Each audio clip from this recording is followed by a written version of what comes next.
are talking about women who are here to do one thing and one thing only. Confront the other woman that they say is stealing their man. Okay? Now, so today we are taking on alleged man stealers. Now there's two sides. I don't care how flat you make it. Pancake's got two sides. And we're going to find out if they're really guilty as charged. Now, Amber thought Angie would be her best friend forever. That is, of course, before she found Angie in what she says was a compromising position with her husband, Dennis. Take a look. My marriage has gone to hell because my best friend is stealing my husband. I think she's jealous that Dennis wants to spend time with me rather than with her. Dennis and I have been married for 4 years. Our marriage stands on a teeter-totter. Some days up, some days down. Angie was my best friend. She was always there for me. She's supposed to be talking to me, not sitting on the phone for an hour with my husband. Dennis and I got close just talking to each other and listening. You know why I don't like you talking to Angie? Because you talk to her all the time. You always throw a fit. Oh, so I should just sit back and just let it happen? Angie already has her own boyfriend, Nick. She needs to stay away from my husband. I'm Nick. Of all people, why would she want to be with Dennis? He's my cousin. I've been together with my girlfriend Angie for 7 years. I mean, I have a few female friends, and I don't have to call them 12 times a day. Amber says Angie is a man stealer. Amber should realize that we're just friends, and she's not stealing me away. One day, we had all been playing cards, and I fell asleep and woke up, and Dennis and Angie were gone. When they came back, the first thing I said was, "Are you two sleeping together?" Dennis and I have never been physical together. One night, they were in the bathroom alone together. Angie was sitting on the sink with her legs open, and Dennis was standing right in front of her. And I said, "What are you guys doing?" And Angie goes, "If I told you, I'd have to kill you." About a month ago, Nick called to tell me that Angie was at my home with Dennis, and I was so pissed. Boom, in comes Amber and starts swinging, calling her names. I said, "Get out of my house. You're never welcome here again." I've never actually caught them, so I have no reason to accuse them of having sex, but I still feel they are. She is ruining our marriage. And I don't know, if Dennis wants to work things out, I still do. But it's not gonna work like this. Okay, I want to talk to you two girls first here. You two were supposed to be friends, right? Were you, Angie? You were friends, right? Yes, we were friends. Okay, and in fact, you had asked Angie to keep an eye on Dennis for you. Yes, I asked Angie to keep an eye on Dennis because he had been having an affair, and occasionally I would ask her to watch and see when he left or when he came home if he really was doing what he said, and in return I occasionally did it for her. Uh-huh. So you were asked to keep an eye on Dennis. Yes. Did you keep a really close eye on him? I mean, is this the fox watching the hen house? What's? It wasn't. I would watch, but I didn't know every time he came and left. Well, that's not the point. The point is, did you get to watching him so close that somebody needed to be watching you? No. By doing it, we became friends. I talked to him, and he talked to me. Uh-huh. Now, you guys have talked about this before. You've said you want her out. I've asked her several times to back off talking to Dennis, and she said to me she believed she owed me nothing. Mm-hmm. Why would you tell your friend that? At that point, I didn't feel that we were friends anymore. Mm-hmm. I felt that she had used me to keep an eye on him, and when that was over, that I could just leave and not to hang around. Mm-hmm. So you don't trust her. You think they're having an affair? Yeah, they're having some sort of affair. Yeah. Whether it be physical or not, I don't know, but there's definitely an emotional affair going on. Okay. So Dennis, what's the story here? All we are is just friends. We talk about everything. Yeah. And she never used to be like that until she kept an eye on me because I had a previous affair. And How is that okay? Why are you doing that? my wife had an affair on me too, and we've been together for 9 years. The first 7 she had boyfriends, and I never had any friends, no girlfriends. Okay, is that true? No. What I is true? did not have any boyfriends. I had guy friends, and I did have a one-night stand, and it was after Dennis had told me 6 weeks prior, when I was 6 weeks pregnant, that he did no longer want to be with me. Okay, we're not dealing with the Cleavers here, are we? I mean, No. do you have any remorse for this at all? No, I don't feel bad. This is just get even then, right?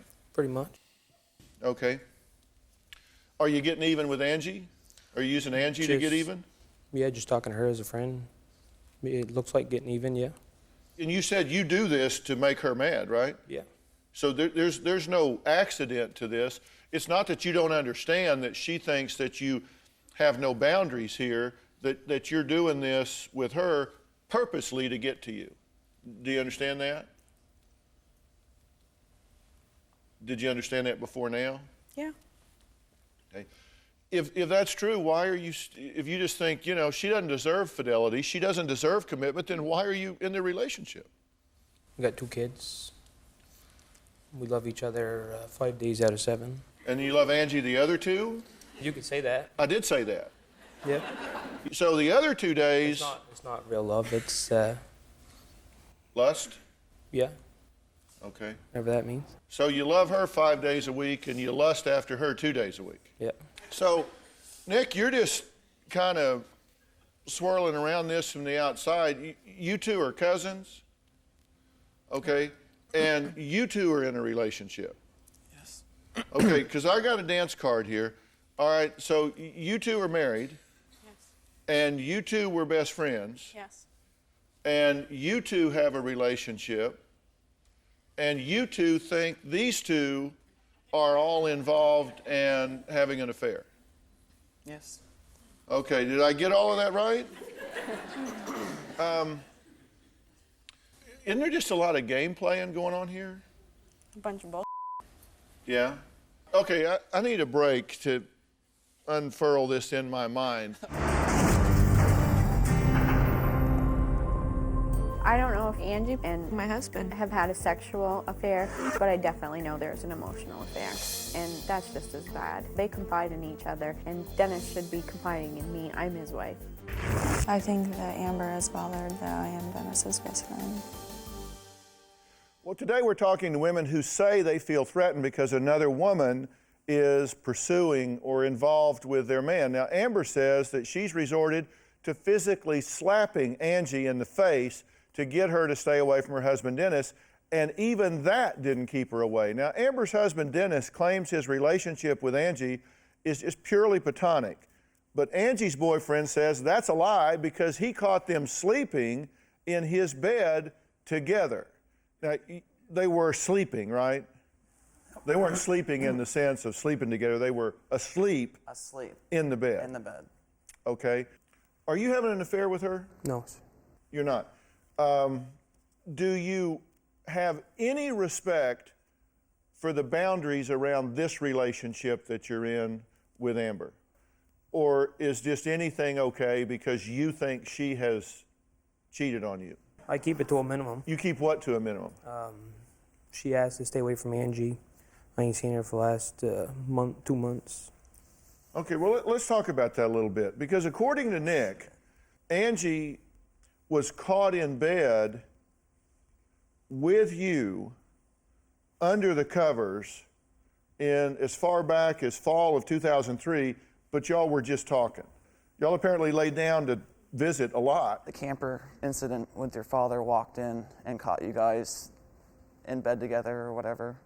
I didn't see it, Amber didn't see it. It was told to me from your father. That never happened. And it's like when we go to the bar, it's we'll switch for the night.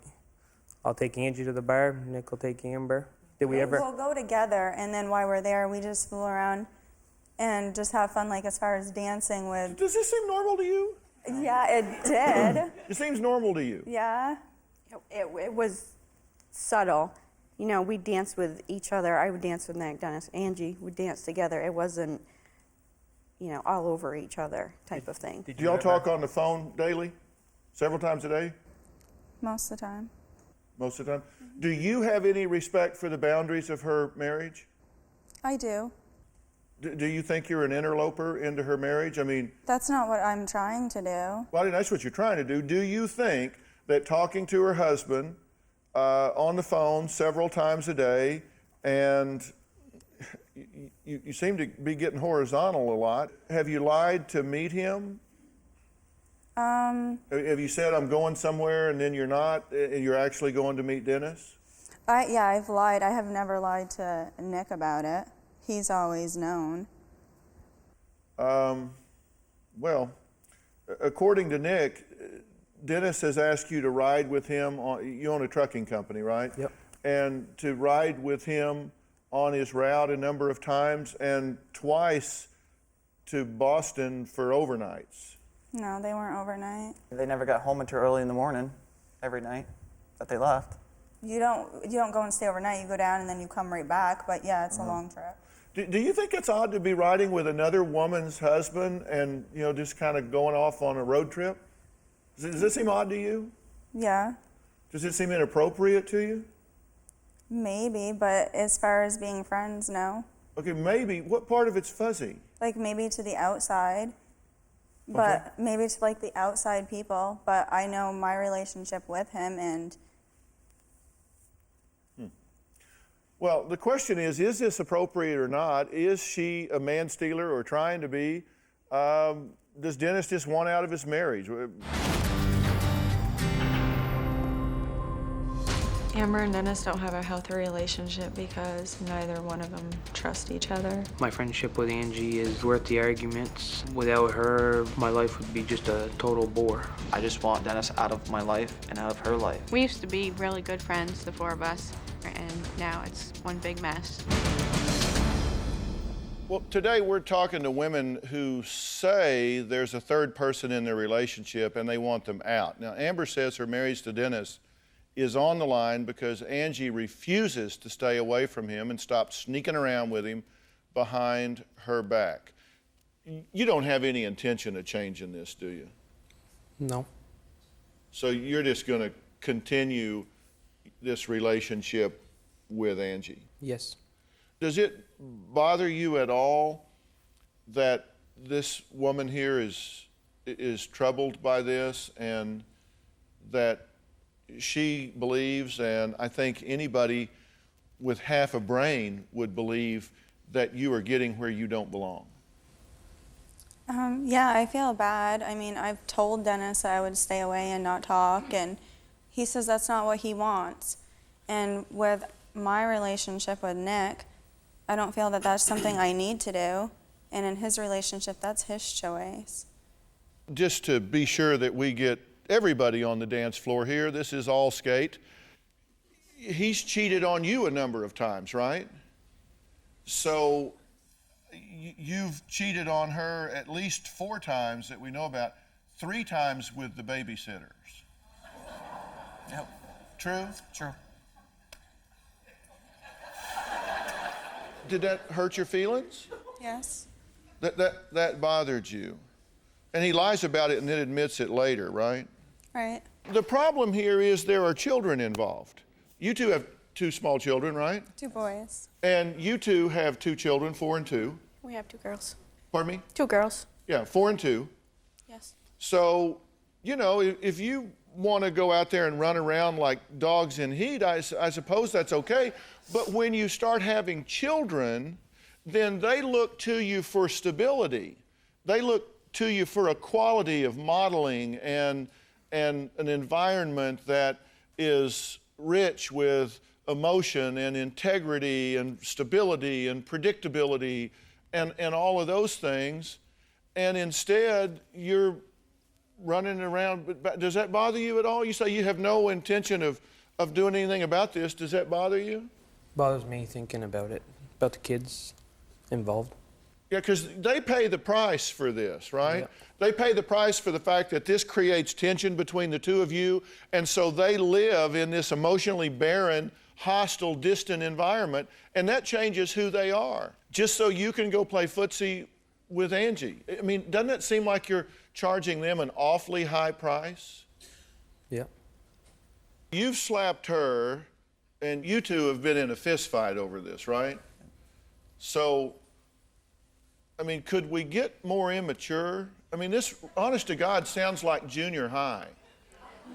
Before, I never used to be like this. Until this last time that I cheated on her, I finally realized when she left and we had everything together, I was never really close to my kids. I could never trust Angie before in our whole relationship. And now, since this has happened this last time, I've got really close to my kids, and I will not let anybody destroy that or get in the middle of it. All right, well, you asked two questions. When you sent a letter and everything, there were two questions embedded in your letter that I just wanted to answer.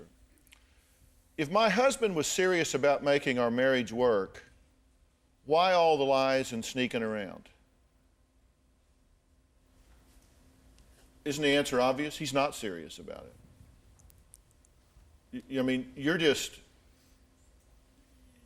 very cavalier, flippant, don't care about this relationship at all. Isn't it true? True. Okay, I mean, do you hear that? I mean, that's just the reality of it. That's just the reality of it. You don't have a marriage here. You got a guy that just basically says, I don't care. I don't care about my kids. I don't care about my marriage. I don't care about anything. Your second question is, why would my supposed-to-be best friend do this to me after all our marriage had been through? Because she's not your best friend. She's not any kind of friend to you at all. Now, we're saying we're just friends. You know, here's the problem. You have an absolute lack of respect for the integrity and boundaries of this union. Whether you're sleeping with him, whether you're having sex, whether you're not, you are an interloper here. And you can say, well, all he has to do is tell me. No, you need to have some pride. You need to have some emotional integrity and say, you know, I'm a mother. I have my own family over here. I don't need to be riding in a truck with him all night and sneaking around and talking to him on the phone. That is not becoming to you. And let me tell you, if he'll do it with you, he'll do it to you. Okay? I promise you, he can pack up and leave you, which I think you agree would be a blessing at this point, because you're kidding yourself, right? You don't care about this marriage, true? I care. Well, you don't care enough. Enough, yeah. Okay, he just doesn't care. If this is the standard you're willing to accept, then you're going to get exactly what you ask for. You should not put up with this. And look, I hate that there are kids involved here. I hate it. But I'll promise you, children would rather be from a broken home than live in one. Okay? If y'all want to be together, you ought to just give them your blessing. Say, just go forth and multiply. If that's what you want to do. And then you need to get a lawyer and protect yourself. You are being insulted in this. You are being condescended to. And you're just sitting there like, oh, gee, I hope you take me back. Please, please, please. That's not what you want, is it? No. Is that what you want to settle for? No. I wish you had a different attitude, but you don't. It is what it is, right? It's what it is. It is what it is. When she was 6 weeks pregnant, she was fulfilling her needs too. So. Yeah, 6 weeks after you told me you didn't want to be with me anymore, and you were already another woman. So don't turn around like you always do and put the blame on somebody else, because we all know it's never Dennis's fault. I'll take the blame. Look, there are times when the signs are clear. You need to move on. You need to move on.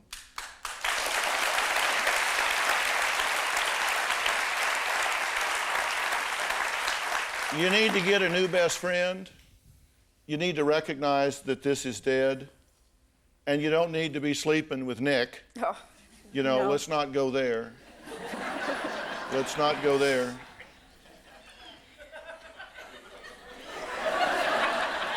By the way, I'm happy to get you whatever help, counseling to get you through this that you need to do. More than happy to do that. If you need help finding a lawyer, we'll help you do it. We do whatever we can to support you. All right, a woman who says her boyfriend's ex is trying to steal him back out of spite. Now the ex says, well, that's the pot calling the kettle black because you stole him from me in the first place. Well, my guests today feel like there is another woman moving in on their man. Now, Michelle says that she had no idea her life would become so complicated after Kevin left his former girlfriend for her. I am sick and tired of feeling like Joan is trying to get Kevin back. Kevin has admitted to me that he thinks he made a mistake by breaking up with me. The first time that I saw Kevin, I thought, this is the man for me. And Joan walked out right beside him, and I thought, darn it, he's taken. Kevin and I had a great relationship for 5 years. Even though he was with Joan, there was always chemistry between him and I. So one day I had my girlfriend go up to him and tell him that I thought he was a good-looking guy. I first realized there was another woman in the picture when he broke up with me. The thing that got me about Michelle was when we first kissed, I had butterflies in my stomach for a week, and I wanted to pursue it. When Kevin and Joan broke up, we got together about a week later. When I was still with Kevin, Michelle would say to him, I know you're in a relationship, but I'm gonna wait for you. That's just wrong. It became obvious that Joan did not want to let Kevin go without a fight. Now we conveniently run into Joan everywhere we go. We end up at the same places together because we have the same group of friends. Michelle should understand that Joan and I have a bond as friends and nothing more, and it shouldn't be a threat to her. There were times where Joan would text message Kevin and tell him that she loves him. She would call late at night. She showed up at 4 a.m. in the morning all drunk. I just recently found out that he was calling Joan to talk about our problems. When is it gonna stop? What does it really matter? It matters a lot. Kevin calls me more than I call him, but Michelle doesn't know that. He even asked me if I would consider taking him back if him and Michelle didn't work out. If I left Michelle, I'm sure Joan would come back to me. I will be devastated if I lose Kevin. Dr. Phil, I know that Joan is trying to steal Kevin back. How do I get her to back off so that Kevin and I can move forward with our relationship? Well, okay. Did anything y'all gleaned from the first half of this show? Did anything jump out at you about boundaries? Yeah.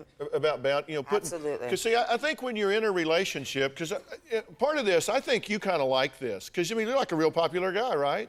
You got two beautiful girls. We got one on each of your elbow here, and they both seem to be interested in you. I mean that. You've even said, you know, it's nice.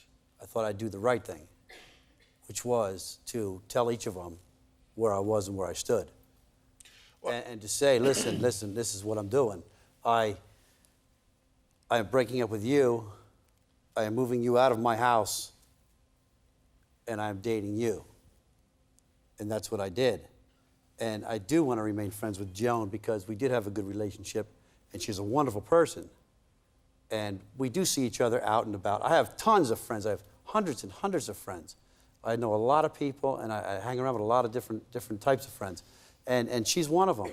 And I did want to keep her as a friend. I don't want to lose her. Her daughter and me have a good bond. And I keep that bond with her daughter also. So I did want to keep that.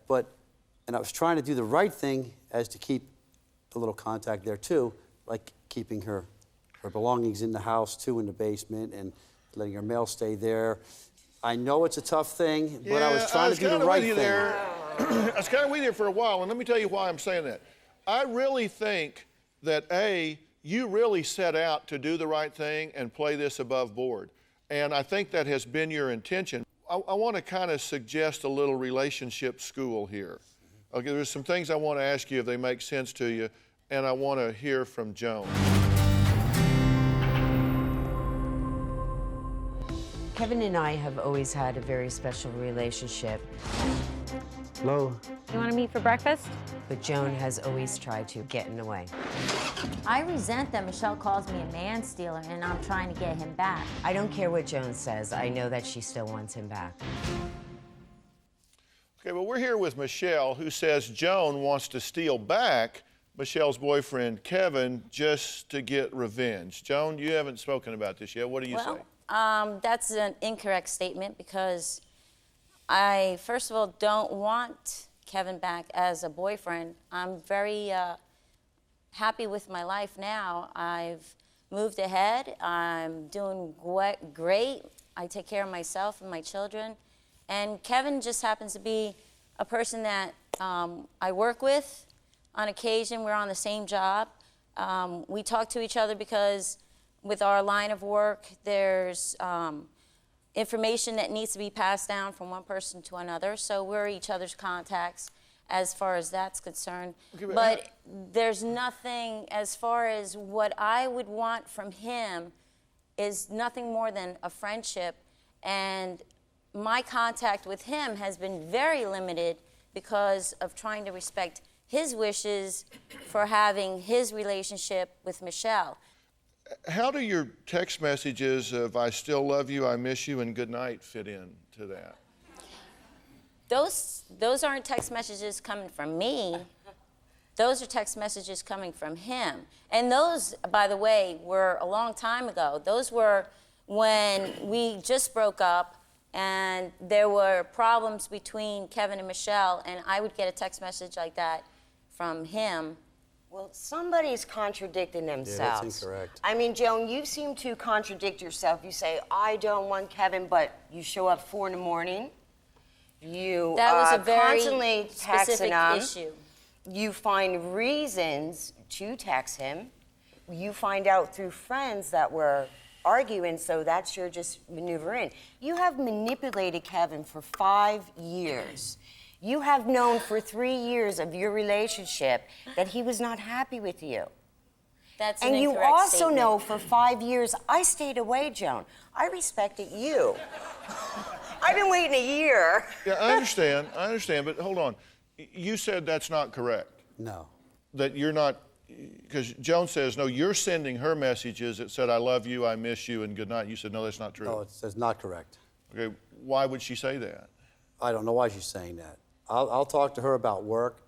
Once in a while, we had arguments, and a couple times we had broken up, and we had discussed our relationship together. We never really actually broken up, Kevin. Yes, we we spent did. a day or two apart. Yeah, I call that breaking up. Okay. Are you interested in Joan romantically? Not right now, no, not at all. And if I ever, this is the way I look at it, Dr. Phil. If nothing comes out of this today, okay, I'm going to stay by myself. That's what I'm going to do, okay? And I'm going to take my time and do what I got to do, because I'm not going to rush into anything this way, that way. I got my own time. Yeah, that's the good thing about not being married and having kids and all of that. You totally have that prerogative, and it sounds like it may be a really good idea. But here's the thing. You know, you said that you haven't had a lot of like long-term relationships, and one thing that is really clear, and I talk about this in Love Smart, a book I've written on how to find the one you want or fix the one you got or had, or you know, whatever your focus is going to be. And one of the things that I talk about is it's really important that you finish one relationship before you get to another one. That doesn't mean that you can't have a relationship with them. It's in like high school. It's like when we break up, I have to hate you and write stuff on the bathroom walls about you. That's not the thing. But you do have to understand that to be healthy, if you finish a relationship with somebody, you need to clearly finish the relationship. And then at that point, out of respect for anybody that you do have a relationship with, if you're going to continue to be friends with that person, then you have to understand that there's going to be some sensitivity to that, and there would be with you if it was the other way around. Right. That's just human nature, and there's nothing unhealthy about that. There's no reason that you should feel badly about that. And there are ways to do that, but it is to respect boundaries. Respect boundaries. And for example, if you're going to have a relationship with Joan, then do it when Michelle is there. Do it with total transparency. You know, you don't meet at 4 o'clock in the morning if you're upset about something. If you have text messages or emails, they should be totally transparent. If you don't want somebody to read it, don't write it. I mean, just be totally transparent, and then you don't have anything that you have to get pounded on or beat up about. And if you can't live with that, then it becomes your problem.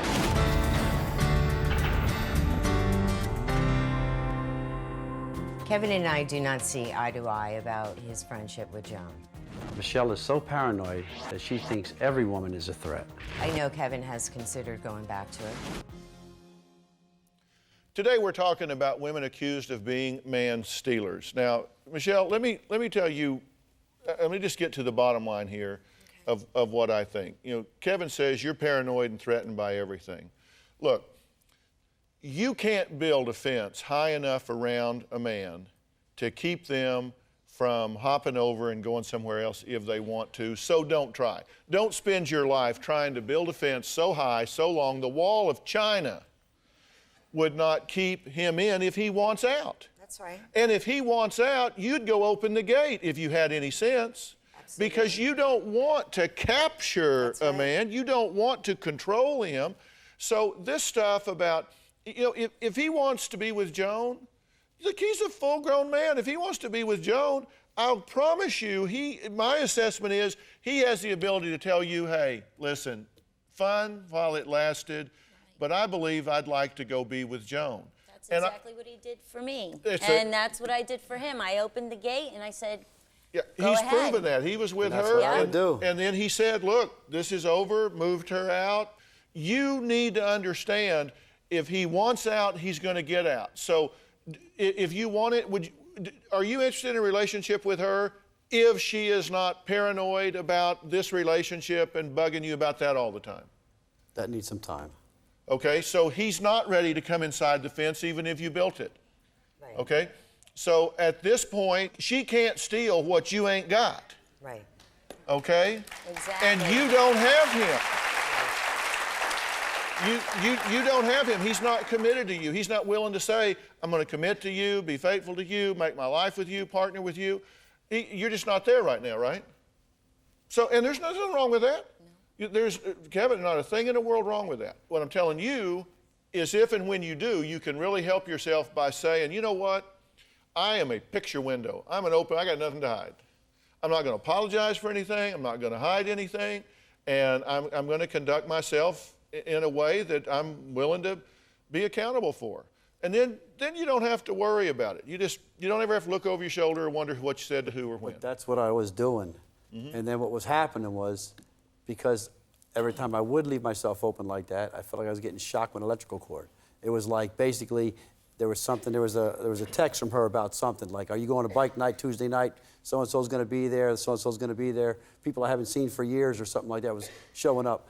And then she would see the text or this or that. Weren't like that, Dr. And Phil. then it was like, you know, I'd hear about it, or Okay, if you're right, if that's not what the texts were, if there was something else there, then you need to move on. Okay.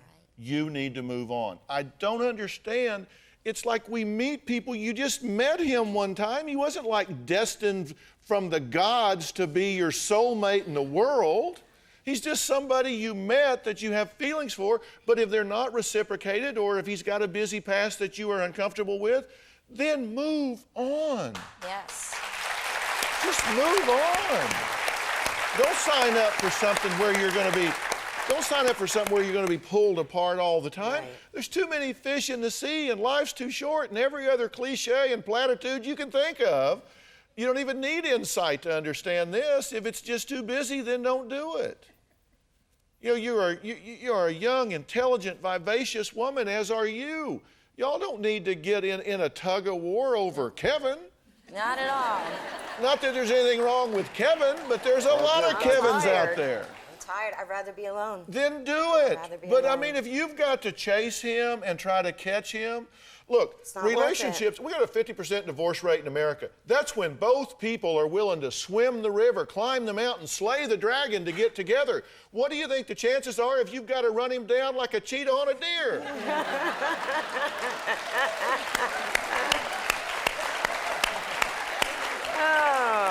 So I think, you're saying, you know what, I'm just going to spend some time by myself, right? Absolutely. That's a good plan.